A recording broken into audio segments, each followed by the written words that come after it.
Jean-Dominique Sénard affirme envisager de se séparer de la fonderie de Bretagne à Caudan, une usine qui emploie 350 personnes. Ce changement de discours de la direction du groupe Renault interpelle, car 2 jours plus tôt, elle assurait que le site ne serait ni fermé ni vendu. Une étude stratégique va démarrer, objectif, cibler de nouveaux marchés. C'est la rage et la trahison.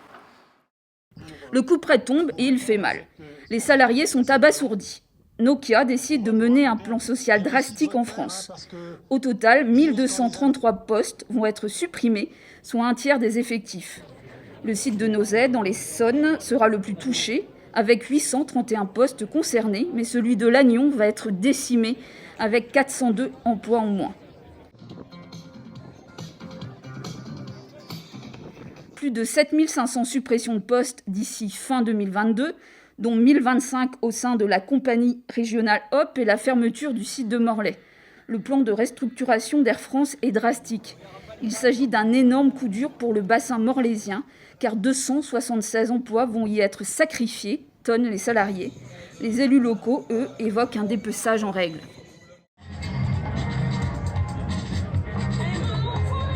Le Trégor se sent lâché, mais il est debout.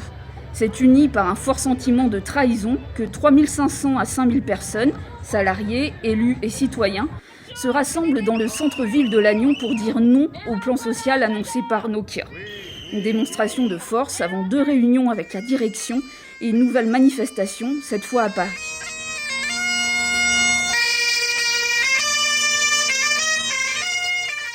J'ai l'honneur de vous annoncer aujourd'hui que le gouvernement a décidé de faire un effort exceptionnel pour sauvegarder cette compagnie et les autres. À l'Assemblée nationale, Jean Castex annonce donc que l'État va soutenir la Brittany Ferries.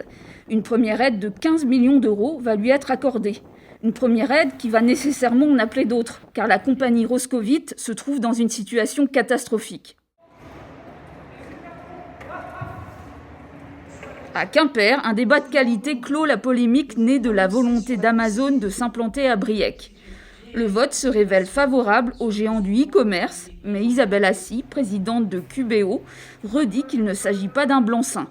Cette base logistique, qui aura pour objectif de livrer les colis pour la totalité de l'Ouest breton, devrait ouvrir au cours du 3e trimestre 2021.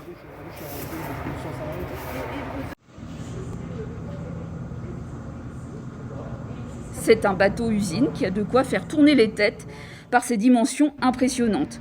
81 mètres de long, 17 mètres de large et un chalut pouvant ramener dans ses filets jusqu'à 80 tonnes de poissons en une prise. À Concarneau, le baptême de ce géant des mers est chahuté. 200 manifestants sont là pour dire non à la pêche industrielle.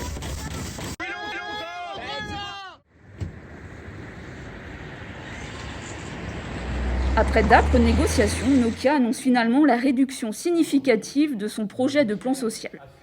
Ce sont en fait 247 postes qui sont sauvegardés par rapport aux 1233 suppressions prévues. C'est surtout le site de Lannion qui est préservé, avec 162 postes sauvés. L'équipementier s'engage aussi à y créer 97 emplois avec l'ouverture d'un centre de cybersécurité.